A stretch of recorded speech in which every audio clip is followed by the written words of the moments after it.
back to the Create Studios podcast. I'm your host with the most, Jordan Mode, and today we're going to have a phenomenal conversation about show promotions, the life of professional music industry, and so much more. Again, if you've been watching the latest episodes, you know we've had a lot of really awesome guests, but I'm going to tell you right now, this one might be one of the coolest we've ever had. So I'd love to introduce our guest today, the one and only Beka Bishop.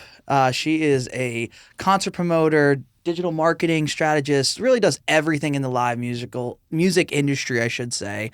And we're going to talk really deep about that and kind of dive into Beka's journey as well as what she's doing now, because she's got so much cool stuff going on. But Beka, thank you so much for doing this today. Dude, thank you. What an intro. I was like, what? You make me sound so cool. I mean, we got to. I mean, come on now. You're doing so much cool things. And like, I like the one thing I always do with this podcast is like, people are always like, that intro was insane. It's like, well, you got to think about it. You are doing a lot of really cool stuff. And for people who are, you know, who never dived into this industry, like that's how they look at it. Yeah. And I just want people to know, like, anytime someone comes on here, like, we do want you to look at it at that high level because you are, you know? Thank you. Absolutely. Yeah, I receive it. I love that. I know so many people are like, oh, like, are you making your 16-year-old self proud? And I'm like, okay, yeah, we are. We're good. Everything's good. I love that. That's a so good cool. way to point it out. Heck yeah. Honestly, I do the same thing. Every time when, if I get down and out about where I'm at in my life, I'm like, well, would 16-year-old Jordan be stoked? Yeah, he'd be pretty stoked right now. Yeah, this is pretty cool.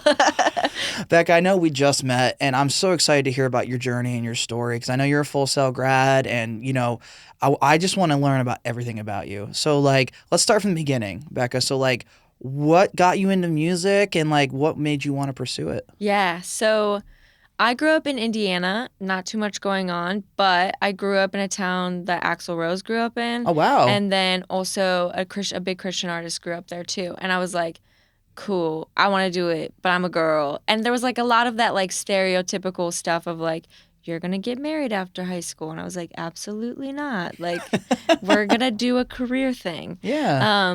But I am so blessed because my parents are very musical. My mom was in the circus. My dad was in a rock band. So, like, that's the best way to explain my personality. Your mom was in a circus? Yeah. I got to hear about this. Come on now. My mom did. They basically just, like, it's called hair hang. They braid a metal hoop into your hair, and then they hook you to it, and then you fly over the crowd. Crazy. What? That's so cool. Absolutely insane. Yeah, she's cool. And then my dad plays bass, and he's played his whole life, I feel like. But he was in a band called Joker's Wild, which is super sick. Cool name. Yeah. I know, right? And they spelled it cool. That's why it's like words are like so important to me because I think just growing up, I was like, Joker's Wild. That's an awesome name. You know what I mean? Yeah, I was like, that's so cool. I want a t-shirt, man. I know, Come on. right? It's so sick. It's so sick. But yeah, like I just grew up going to concerts. That was like my thing. My first concert, I just got the bug. And I remember I was in middle school. I saw Kiss live with Motley Crue, and I was like, Stop. Hey, I'm doing this for a living. My first show was Kiss and Poison, and then Motley Crue was my second show. Shut up. Yeah, dude. It's so wild. Well, first of all, children should not be seeing Motley Crue, but my dad covered my eyes, which was good. But I was old were you? Pushing 12. See, I was 9, and my dad took me to see Motley Crue, and I remember the whole time he's like, do not tell your mother I took you to this. My mom would have killed me. But dad was like, don't tell your mom. Yeah, don't tell your mom. We're not buying any merch. I was like, why? This is cool. He's like, that's inappropriate. Doesn't matter. I want a t-shirt. Yeah. I was so cool. so sick. But yeah, I just like going to concerts. So I just fell in love with that. And then I was the crazy person that would buy the physical CD and like read the liner notes and everything. All of the liner notes. And especially specifically, I fell in love with the people that were like the creative people. Yeah. I was like the makeup artists, like they credited them. That's so cool. Yeah. Like, and I just fell in love with that like whole like experience from a very young age. And then as I grew up, mental health was just not great for me. And concerts were honestly the thing that kept me here. Yeah. Summer of 2016, which is the year I graduated high school, I went to over 100 concerts because I was just like, my life is falling apart. I don't know what to do. I'm just going to go to a concert. Don't ask how my bank account was. I pretty much blew all my college savings for it. It was crazy. But I was like, I just have to do this. And then I initially applied to Belmont. Okay. And then I got scared of the whole like entertainment world. I didn't know anybody who was doing what I wanted to do, and I just kind of scared myself out of it and thought I could change kind of what I was doing, just the intentionality. So I went to school originally at a school in Indianapolis for events, which I was like, events, concerts, same thing. And then I was like, this is not the same thing. They want me to work in weddings and corporate, and I say rock on. That's how I like sign off my emails. Like, and people were like, that's probably not a good space for you.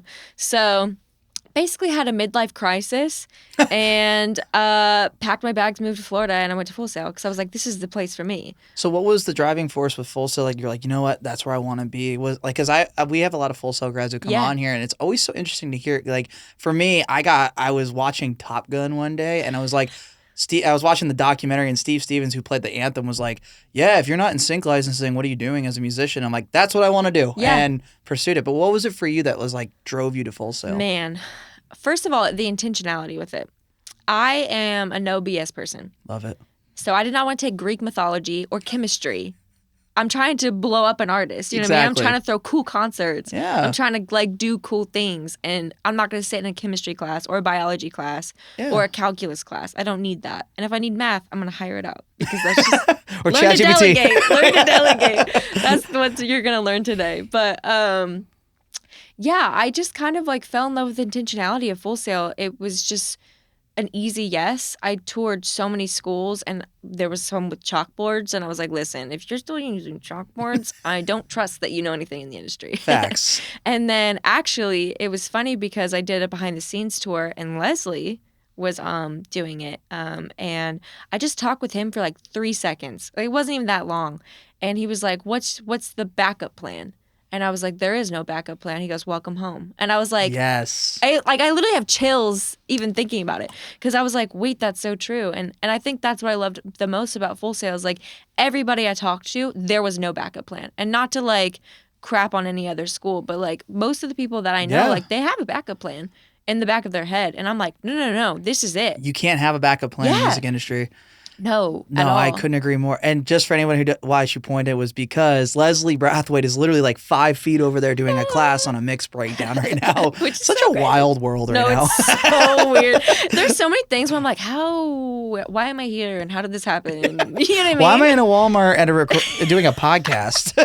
Or like literally like I worked on a pop artist. I'm not gonna say her name. I worked on a pop artist's first single, and now she's blowing up. And then when she was on tour, she came to Nashville, ran into her at a store, and she's like, hey, Beka. And I was like, why do you remember me? That's weird. And then my friends were like, oh my God. And I was like, no, it's not like that. It's not like just that. Like very weird that you even remember my name. But That's that artist awesome. very intentional too. So intentionality, going back to that. I love it. I do love that you brought up the fact that Leslie asked you, what's your plan B? And you're like, I don't have a plan B because the one thing about the music industry that I think people always think of is, well, if it fails, I can go work at my mom's firm or this or that. Right. It's like, no, like if you have a plan B, you're going to fail. You're going to always resort to the plan B, 100%. And even like, because I'm going to be real, like there are some really hard times in this industry. And if you have a backup plan, the immediate first thing, because we're humans and our survival instincts kick in, is like, okay, let's just go do that. Like, let's go do that second thing that we thought we could do and like just disregard what we actually want to do. You know what I mean? And so there have been many times where I'm like, dang it, I wish I had a backup plan. You know what I mean? Whoa. Yeah. But I mean, thank God for Uber Eats, right? We can run those around a couple times. I'm going to be real with you guys. Like, you'd be surprised how many musicians and industry professionals actually do DoorDash and Uber Eats. I did it for a while. They're either realtors or they drive for Uber Eats. Yes, that's true. Why real estate? I mean, I guess it makes their money. I don't know. Sure. But fair enough. Yeah, that's funny. But yeah, I think the thing that I mostly fell in love with Full Sail too is like they were upfront about everything. Yeah. A lot of the classes at other schools, they were like, you're going to take a music business class. I'm like, what am I going to learn in that? They're like the basics. I'm like, yeah, please dive into that. Please tell me more. And then at Full Sail, they're like, okay, this is your class schedule.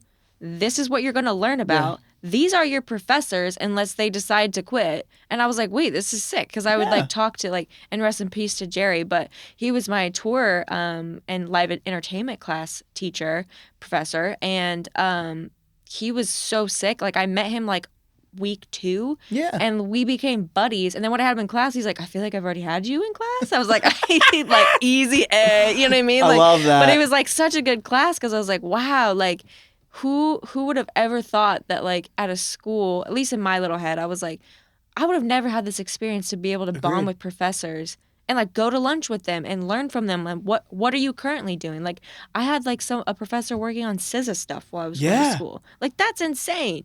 And everybody else was like, oh yeah, like my teacher did something really cool 20 years ago. And I was like, not for me. Yeah. I got to do something present. That's like when I was at Full Sail, we had Vite Ren as our mixing guy, and he did like Sick. NSYNC, Backstreet Boys, Britney Spears, and I'll never forget it the day he came up to me and I'm like, he's like, how much mixing do you know? I'm like, none. He's like, by the end of this class, you'll know everything you need to know. Love. And I actually, he was at my graduation, and I remember out of all the people who were up there, he came up and gave me a hug. Oh, He's like, I'm proud of you, man. You did it. And I'm like, I know, but you didn't give me the high enough grade to get Pro Tools certified, man.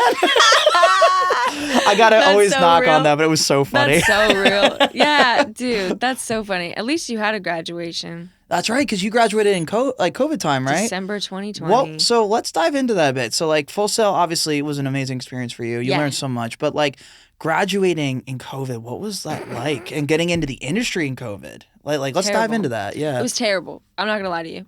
I had like so many doubts.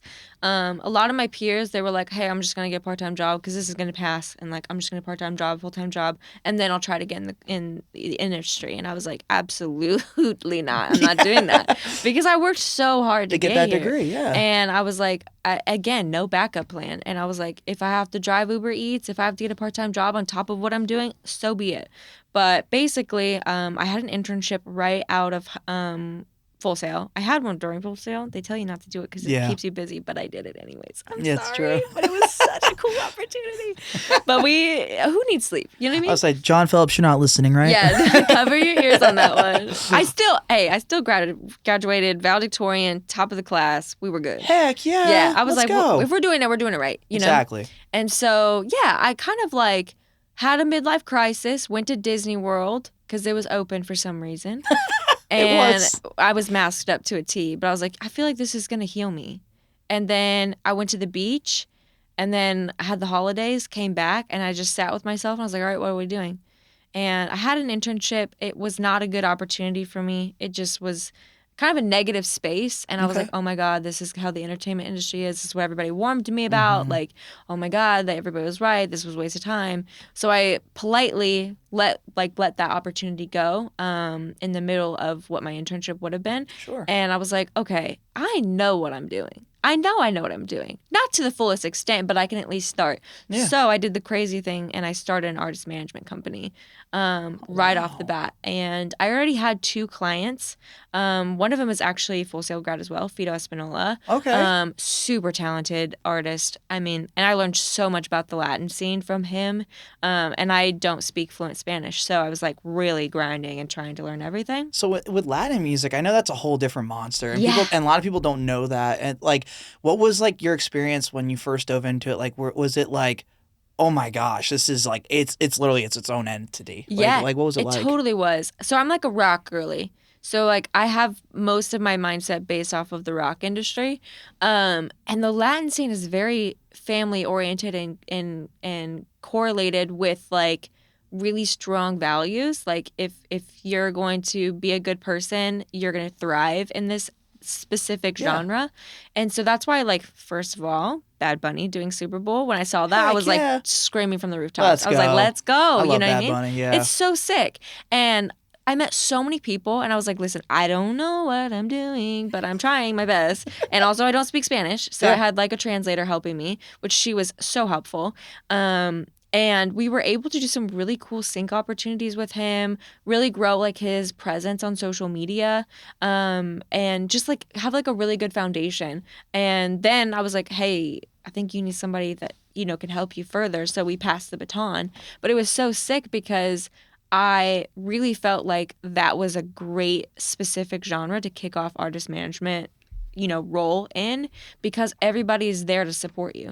But how cool that you were able to pass them off to someone better. Like, that's got to be like the win for you. Yeah, you're like, it's cool. I did that. Like, I got into that next level. Like, see, that's so cool. It's a blessing. Yeah. I think too, like, that's one thing I was very nervous about is I love to do everything myself.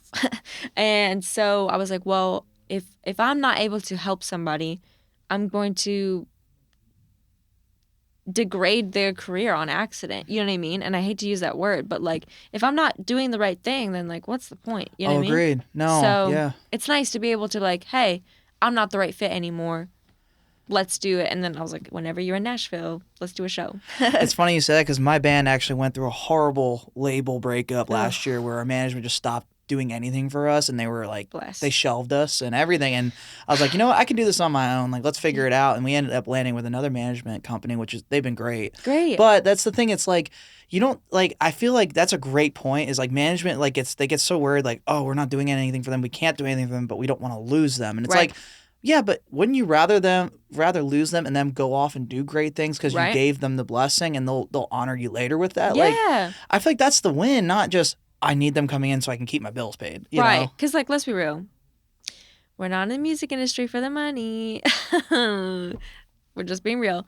And so, in my opinion, if you're going to have a role in this industry, the least you could do is do your best and do the right thing. And in return, I think that just helps the music industry grow, and Agreed. we get to beat the stereotypes that this is a scary industry and terrible people and blah blah blah. And like, to be honest with you, I've not had those experiences, which is a blessing. Which I is know amazing, some people yeah. have, not to degrade their experiences, but I definitely was like, wow, there's some really good people in this industry, Yeah. and they really care about music and not TikTok numbers. You know what I mean? Like, Which is we're amazing. here. Yeah, we're here and we're doing it. So yeah, I initially started my artist management company with a fellow Full Sail grad.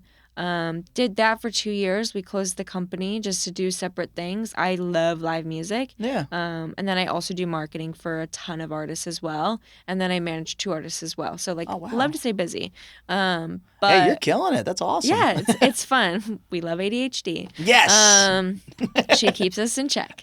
But it's like so funny because I always wanted to be in the live side. I just was so scared to get in the live side Why? because I just have so much respect for it. Okay. Like live music changed my life. It Oh, really yeah. did.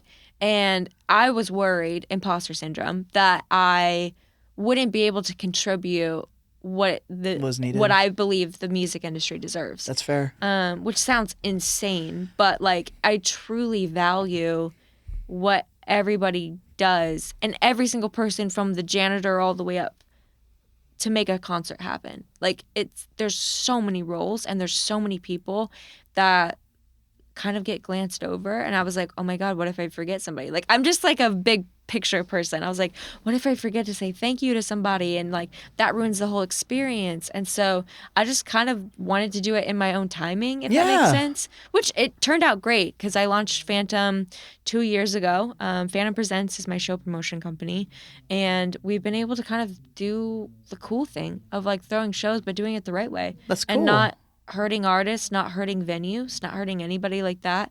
And that's what I want to do. I want to do the right thing in the industry, and at the same time throw some really freaking cool shows. Heck yeah. And I also don't think you're crazy on that because when I first got into post Full Sail, my first job was in a rehearsal studio out here. Sick. And we were working with a lot of 80s hair bands. And I'm a huge 80s hair freak. Like, love it. My band's an 80s hard rock band. But like, the one thing I remember was I had imposter syndrome because I had never worked on those, types of consoles. And I'm like, these guys are going to come in and want something like that, Right. And I remember we had John Lodge come in from the Moody Blues. And Sick. he was coming in for a tour. And I'll never forget it. Like, one of the guys comes up to me and goes, hey, man, he's coming in. Our other engineer bailed. He's on road. I think he was on the road with like, I want to say it was like Post Malone or something. I don't remember what it was. He ended up going huge. But he was like, you got to figure this out. Yeah. And the guy who ran the studio wasn't even there. He goes, if you don't get this account, he goes, you're fired. And so I remember sitting in the engineer room or sitting in that studio, just YouTubing like anything I could find on that console. Yeah. And the funniest thing is I knew that thing down pat. And I was like, Right. I'm ready. Let's go. And then they walk in and the guy goes, hey, so our engineer guys are going to take over. Basically, we're just here. You could definitely help us out, setting stuff up, but like we got this. And I was like, you're a jerk, dude. And he's like, so you never know, man. You know, he could have not had those guys. And I'm like, that's fair. But I'll tell you what, it was such a blessing because it taught me, like, you are more than capable of learning this stuff. 100%. And don't think you're ever going to diminish the project. 'Cause, like, you know, that ended up taking me to, like, roadieing for guys with, like, Alice Cooper and stuff like that. Yeah. I and, love like, Alice. he's actually my idol with music. Because, like, just his whole life is, like, inspired me in so many ways. Yeah. But I'll never forget it. His Alice Cooper's tour tech, you know, he came up to me and he goes, dude, I was a guy in a band out here and just happened to know how to push faders and like met Chuck Garrick, who was his bass player, and they said they needed a road guy. And totally. He goes, I remember that first tour I ever did. He goes, it was horrifying. He's like, I didn't want to mess up the wrong cable. What if the lights go out? You know, like middle show, what do you do? He's like, all you realize is there's so many fail safes and people have your back. He goes, that's what it is. And the more comfortable you are on the more you do it, the more comfortable you get. Yeah, that's key. I think trusting yourself, but also trusting the people around you too. That's the biggest thing that I've even had to relearn quite a few times. So when you started is it Phantom? Phantom. So it's like Halloween. I love it. But I spelled it with FAN, like a music fan. Oh, I love that. I know. So like when you started that, like what was what was your overall, like, I want to do this, like you want to do it your way. But like what were some of those first shows like? Ooh, rough. Yeah? Our first show was a Halloween show. I love Halloween. I do too. Love it.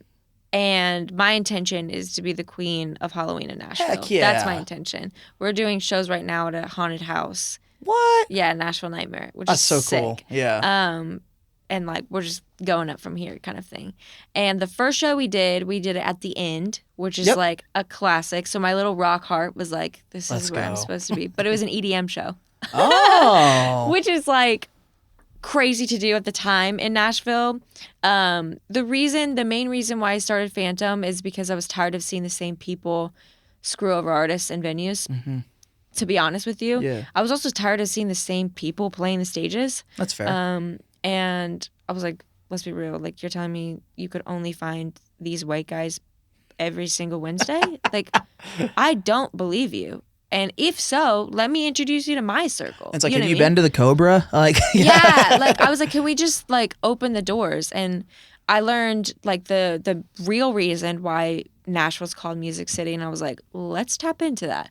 And I'm really just trying to push for diversity on our stages, whether it be genre or humans. Yeah. Which is super cool. And people thank me for it. I'm like, what? Don't thank me for it. Like, this is like how it should be. Like, we're not doing things to do it. We're doing it to show it as an example, if that makes sense. No, and I think in your bio you wrote something that said like bringing music back to Music City. Yeah. And one of Frank, one of the guys who works here was like, that's kind of redundant? And I'm like, no, it's really not. I'm like, because you look at Music Row, you look at a lot of these venues, like the Exit Inn was almost torn down like 5 times in the last 5 years. And like a lot of these venues are dying out, getting closed. I heard the Cobra might be closing. Like it's like, you know, and Music Row is getting torn down for these condos. And I'm like, at some point, you got to realize there's more to Nashville than just Broadway and cover music. There's so many good original bands out here who are trying to cut their teeth in the industry, trying to get someone to listen to them. And I think there needs to be more of those outlets. And I think that's why all these college kids are going towards the house music world now. Totally. Yeah. 100%. And like, yeah, it is funny because people are like, bring music back to Music City. What? And the intention with that is like the magic behind music is gone here, in my opinion. Like, my favorite thing ever is like being in a studio and they're like, oh yeah, Michael Jackson used to own this. And I'm like, what? That's insane. Yeah. Why am I here? You know, like one of those moments. I'm like, what are we doing here? Or like, I mean, there's so many times where I'm like, I just love to walk around like Gibson Garage. It's so sick. And it's so fun. I used to work at Gibson. Shut up. Yeah. So I just like to look. I don't play guitar, but I just love it. It's just so pretty in there. Oh yeah. And like 3 of my, I'm not gonna say who, like 3 of my heroes were just standing there, and I was like, oh my God, they're like, do you play? I'm like, no, I'm on the business side. I'm a weirdo. I just like to come here and just look. And they're like, that's really cool. Yeah. And they're just having like a real conversation. But I feel like in a normal setting in Nashville, like that just doesn't happen. It doesn't. And that sucks. Like, yeah. And that's not what the Nashville that I thought would be when I came here. And I was like, well, if it's not the way you want it, you got to make it the way you want You got to change it, yeah. Exactly. Or be the driving force for right. it, yeah. And I believe it's still here. I'm not saying it's completely gone. But I really am trying to push for multiple genre shows. I'm trying to push for new genres. I'm trying to push for new artists. It's insane to me how many people are like, oh yeah, like I live in Nashville. I lived here for 5 years. I'm like, oh cool, like where have you played shows? Like, oh, I've never played a show here. I'm like, what? Yeah. Or on the flip side, I have friends here who are blowing up and they're like, yeah, we're gonna skip Nashville. I'm like, why would you do that? They're like, it's not fun to play here. I see both sides because I've a lot of my bandmates that we talk to, other bands, when we go on the road, it's always like hit or miss. Like Nashville is like Lizzie Hale said it best one time I asked her, she was like, Nashville's a great town to live in, but it's not a great town to play in. Right. And it's always like, why? Isn't this like where everything's happened? There's like tons of tourists everywhere. It's like, yeah, maybe Broadway, but like that bachelorette party ain't coming out to see you at Springwater, on a Sunday night at 11 o'clock. But but I also think, we had Sharon Lee on here in a previous episode, and she was saying like, you got to think about it. Half of this town is industry people too. Right. And they're either out on the road or they're in offices, or maybe they're taking some time to spend with their family, Totally. So a lot of the time it's hard for people to get off for it. And I think Nashville in a lot of ways, or I'm going to say the music industry, we need to get back to loving original music again, because how many times you need to hear Pour Some Sugar on Me? Like, or Wagon Wheel. Yeah, or Wagon Wheel, or Wanted Dead or Alive. Like, we've all heard it. We all love it. It's great. But like, what can you do? What can you write? And I'm just getting so tired of the TikToker, here's War Pigs by Black Sabbath, but we're going to do it on a kazoo. Gets a record deal. It's like, really? That's what's getting record deals these days? Like, come on. Yeah. No, I 100% agree. And like, I think the other thing too is like, even when I am on Broadway, which is a very rare occasion. Locals don't go. No. Except for last night with Posty. I was like, we have to try. Terrible experience. Was it? Yeah. Terrible. I saw the pictures. It did not look fun. It was worse than 4th of July. Really? It was crazy. Oh my Absolutely goodness. insane. But whenever I'm out, I'll like ask the people, playing acoustic or band or whatever. I'm like, can you play an original? They're like, you have to pay for it. And I was like, that's fine. Yeah. I'll throw some money in the tip jar for it. I would love to do that for you. And then they're like, oh, nobody ever asks for an original song. And I'm like, what are we doing? This is a songwriting city. What are we doing out here? Right, exactly. And like, I've had so many people come up to me and they're like, hey, like, would you want to book my venue? I'm like, yeah, like, is it original gigs? Like, and a little bit different with DJs, but like, I believe there's an artistic twist that you can do with that. And they're like, no, like all cover gigs. I was like, no. They're like, yeah, but it's going to pay well. I'm like, I don't care. I want to push for original music in Nashville. It's very important to me that we don't lose that. And also, too, like, there are so many amazing bands and artists in Nashville that don't even get to see the light of day because there's just not a space for them to come play at. Exactly. And so... anyways, if somebody wants to invest, I would love to open up a venue. No, for real. That's a dream. A cool venue that's for original music. Right, exactly. Yeah. And make it cool. You know what I mean? Well, let me ask you this, like, because I always think about it now too, like, especially being on both sides of the world for me. It's like when I'm in like band mode, I know like we'll go to a venue and they're like, oh, well, we could do this, but the production fee is $800. You got to sell X amount of tickets to meet X amount of mark, or we're going to cancel the show. And like, it's like, okay. And then like a local band is expected to sell 75 tickets for a venue. And it's like, okay, this is probably their, like, yeah, maybe we can do it. But like, okay, what about a band that can't do that? It's just like trying to go play Springwater or something. And like, they still got to bring 30 people with them. Like, this is their first show. Yeah. Like, we need to get back to like, venues got to stop doing that. Like, I understand they got to pay people, but like, do your research on the band. Yeah. Like, that's the point. Like, anytime I've ever been in a venue, maybe we undersold a little bit. They're like, why didn't this sell? I'm like, well, did you do promotion? Did you actually market the event? Why Venues is this always don't on? even promote anymore. No, they don't. They just put your flyer up and expect you to sell the place out. And then they'll charge you like $150 to put your name on the marquee. And exactly. Like, I didn't even want it there. It's spelled wrong. It's cool. Yeah, that part. The amount of times I'm like, you spelled their name wrong. It's literally in the contract. Like, this spells their name.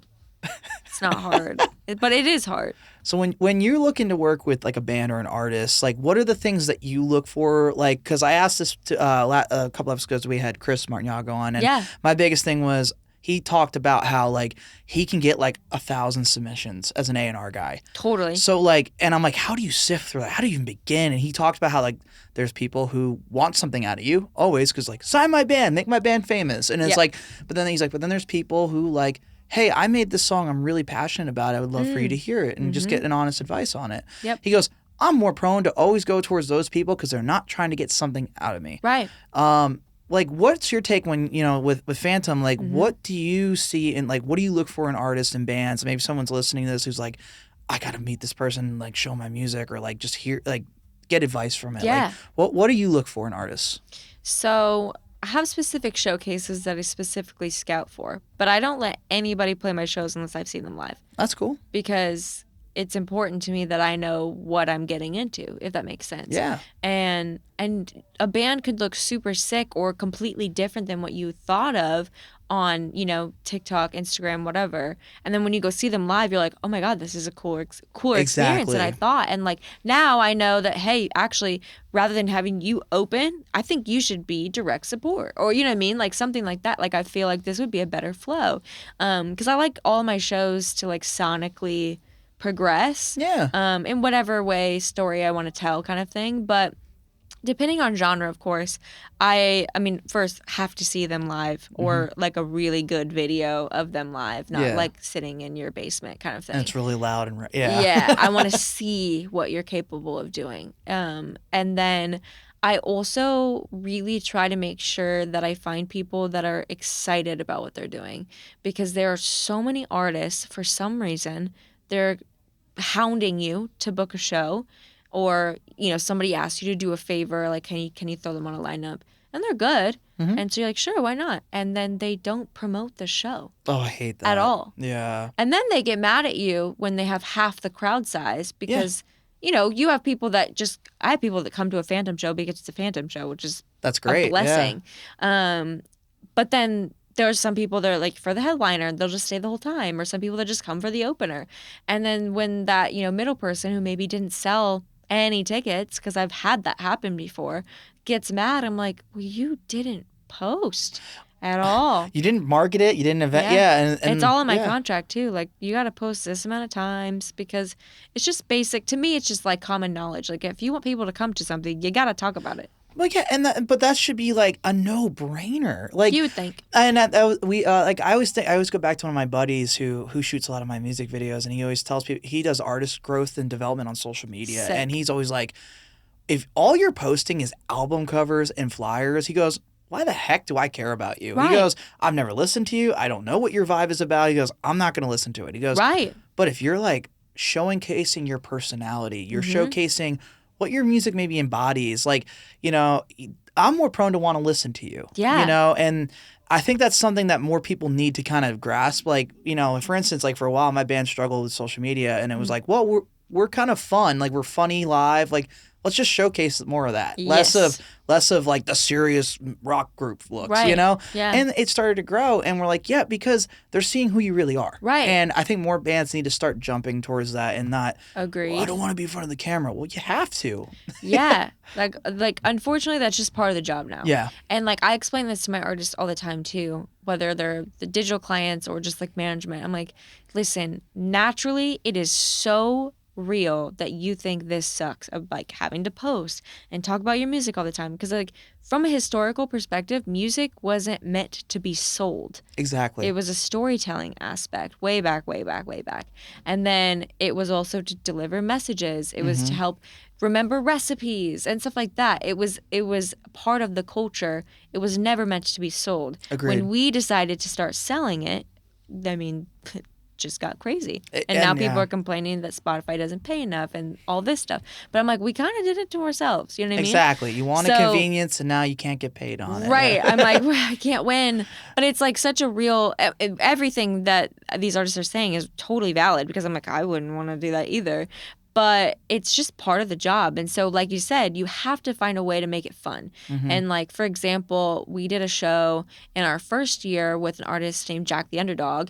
And I know Jack. We love Yeah, Jack. I know Shout out to Jack. Jack. And we had Dawn open, and it was super sick because they were like, what content can we do? Let's brainstorm together. We had like a lunch and we just sat down, brainstormed content to help promote the show. And it was pretty much sold out. Oh, yeah. Minus the back wall part that nobody likes to be a part of. No, but Jack gets it. I've met him briefly, but like one of my buddies used to play with him all the time. Sick. And he was like, that's the type of artist I'm talking about when people are like, I don't want to go do that. But I'm like, yeah, but look, this guy doesn't even have to try and he's selling out a venue. Right. Like, you have to realize social media is not going anywhere. Right. And if you don't want to be a presence, I mean, good luck. Yeah. I mean, I'm sorry, unless you're playing shows every single night and you're just literally slaying the crowd. I mean, like, I don't know how you're going to make it. 100%. I totally agree. And that's also part of why I started Phantom in the first place. Because like my bread and butter, what's helping pay for Phantom shows is digital marketing. Sure. But on the flip side, like, I could care less about somebody's followers. Yeah. Actually, that's really good to hear because I feel like a lot of people now so glorify the numbers, the following, and when they book people, and it's I don't really care. Like, if they're good and they're like, hey, like I can cover, great. You know what I mean? And people can fake numbers too. Totally. Oh, I see it all the time. And this is the best example. So when I first started Phantom, I was like, it is very important to me that we have good sound. Because for some reason, it's very hard to have good sound in Nashville, Tennessee. And so I was like, okay, I'm going to go find the best of the best, if you will, in everything, and just have like a roster of individuals who are really good door people, really good sound engineers, really good whatever, merch people, just so like I had a roster in my head, and then I could build a community with that. Sure.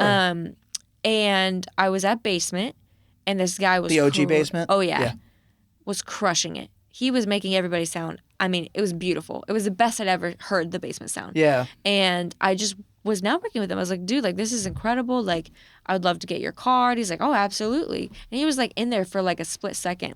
And I remember he was like, right after, he was like, hey, like tomorrow, this really big TikToker's coming. It's going to be packed. Like, I can guarantee it.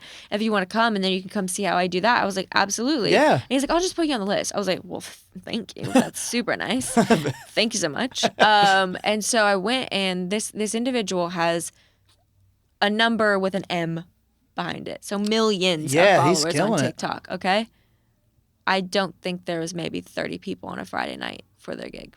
Yeah, we get that a lot here at Create It. It's like, I mean? we'll bring some artists in who we're like, hey, these guys are, these guys have millions of followers, whatever, and we're like, let's bring them in. Like, and I won't name anybody just because I don't want. We're not in the business of that. No. But this one particular individual came in with a massive following, had all these huge people who backed him, and guy brought 2 people for an hour and a half show, and I'm like, where's all your crew? And he's like, oh, well, it's Franklin, and I'm like, yeah, but you said you could draw 50 people to 100 people. You have millions of followers. Yeah, well, it's Franklin, Tennessee. I'm like, doesn't matter. I had a nobody come here literally last night who's never played a show before and had 45 people in here. I believe it. Yeah, I do think it's like not like the numbers thing. I think is one thing I wish the industry would just start getting away from a little bit. Yeah, for sure.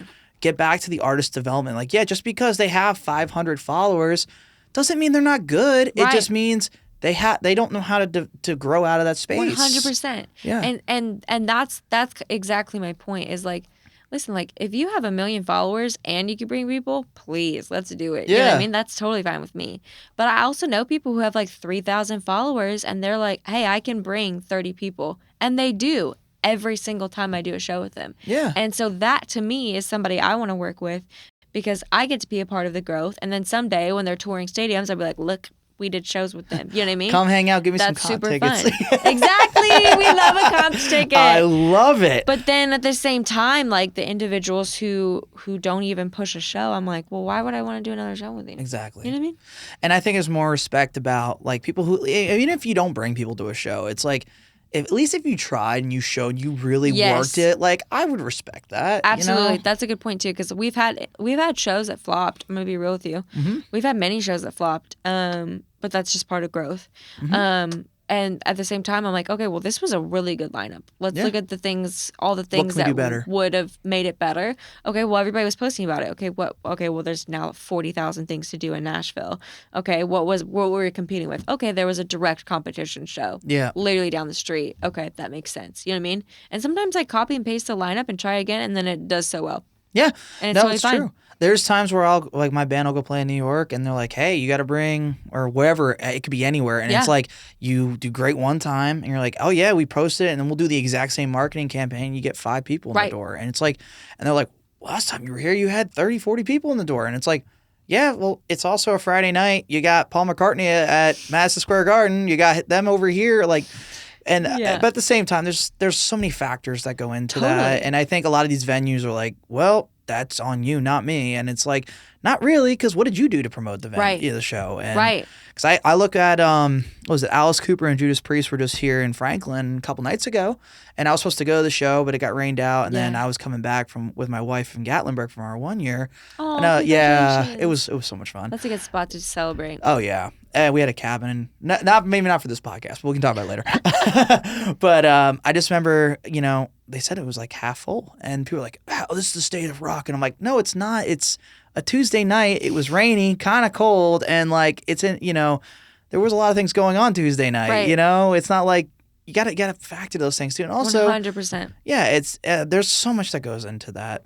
But real quick, I want to take a quick break for a sponsor, and I definitely want to dive into more about Phantom and everything you got going on. But we'll be right back after a break from these sponsors, and please do not pause because you're not going to want to miss the rest of this.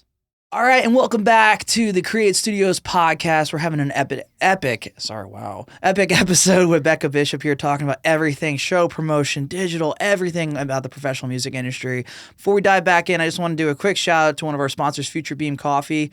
Every time I'm here at Create, get ready for a session or maybe just hanging out, whatever we're doing, I always start with a cup of Joe from FUTUREBEAN. You can't do it. You can't go wrong. It's the best. They got great cookies. They got breakfast sandwiches. Anything you need to get your day started, they're the place to do it. Move over, Duncan. There is a new coffee in town.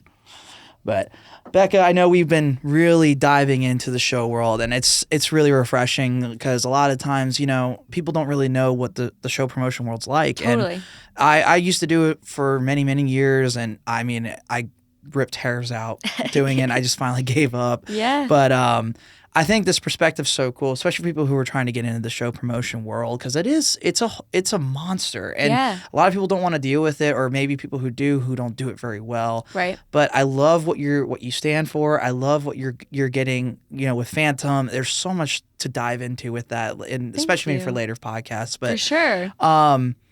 Ideally, what I wanted to ask was, let's say 10 years from now, you're still doing Phantom, and I hope you are, because more promoters like this.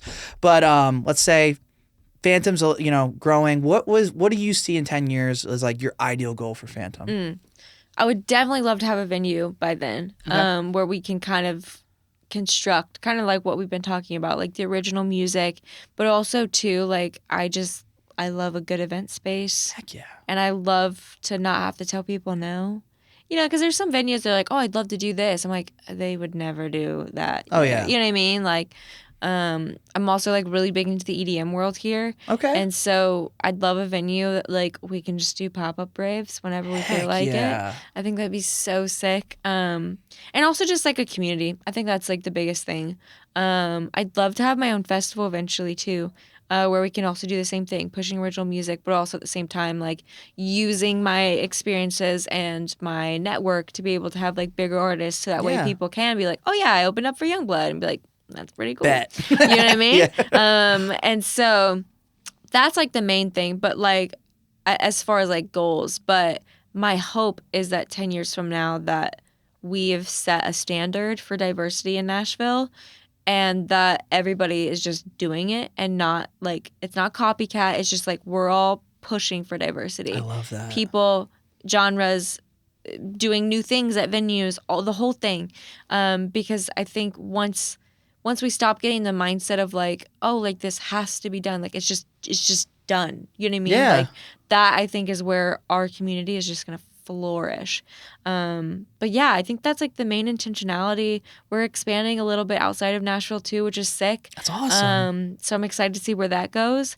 But yeah, just creating opportunities for artists to be artists and for fans to be fans and for people to be people. I think that's like the biggest thing. And then just in general, bringing music back to Music City. I love that so much. And actually, there's something you said that really hit home, because I've said this a million times in my own podcast interviews when people were interviewing me. It's like, I feel like Nashville, even though there's so many great musicians here, and yes, there are definitely communities and hubs, I feel like I always go back to like the 80s Sunset Strip, like how on a given night you could hear a hair band, a reggae band, a pop artist, a rap artist, and they all knew each other. They all went to each other's shows. And like, it goes back to like when I was first starting out in heavy metal bands and stuff like that. Like, you would go to everyone's shows, you knew everybody, everyone knew, you were always going out with each other. And I feel like a lot of that's gone. I don't know if that's technology doing it or COVID really killed everyone not wanting to go out anymore. Sure.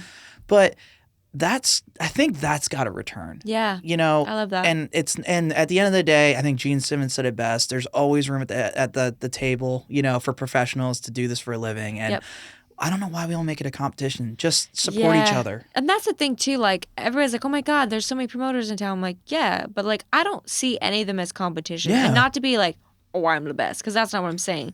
It's like, there is room for everybody here. And not just Nashville. Like, I just mean in general, like in the entertainment world. Like, there is room for everybody. And if you're doing your thing, people are going to find it and they're going to love it and they will hook onto it. They'll latch onto it. And so that's why when people are like, oh my God, are you sure you want to do this, next showcase? I'm like, yes, I do. Because it might not be the same target audience as my, rock rave, which is EDM and rock. And then I have one called Hertz, which is like an all-female or femme-presenting individual DJ lineup. Yeah. Which is like a pun, Hertz. I love it. We love a good pun. And so I was like, yeah, like those are two different target audiences. And then I do all my Halloween stuff, right? Which is super cool. We love Halloween here. And so I was like, to me, there's room for all of it.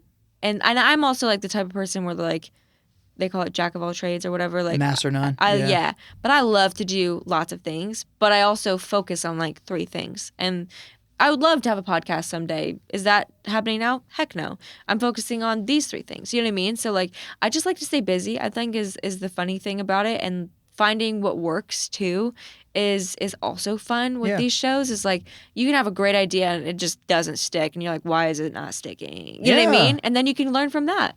And you can have a horrible idea and 8 million people show up. That too. No, that's you're like, how does this sell? Literally me. I was like, I threw a show together in 8 hours because of Bonnaroo canceling. And I was like, this is not going to work. And that was with Sack Squatch, right? Yeah. Come on. You got to tell that story real quick. Okay. The cliff notes, the spark notes. I was at Bonnaroo and we were celebrating my birthday, so I went great. Above the top. We got an RV kind of thing because I was like, I'm not camping. No, that was terrible. I did that before, and I was like, oh my God. And everything was canceled. We were all just kind of sitting there, like, we're gonna let the people who have cars and tents get out, the first day because it's not fair. We're in an RV. We're fine. And then on the way back, people were texting me like, hey, what are you doing? What are you doing tonight? What are you doing tonight? I'm like, I don't know. And there were a lot of pop-up shows because everybody's in town. Oh, it was crazy. I remember that weekend. It was ridiculous. Which, by the way, like, a wristband for Bonnaroo for the whole weekend is like less than $500. Yeah. Like, it's cheap. And if you do the math, girl math, you're seeing all these people for like $3. It's exactly. Super cool. Yeah. But then like all these pop-up shows were like $300 for nosebleed. I'm like, what?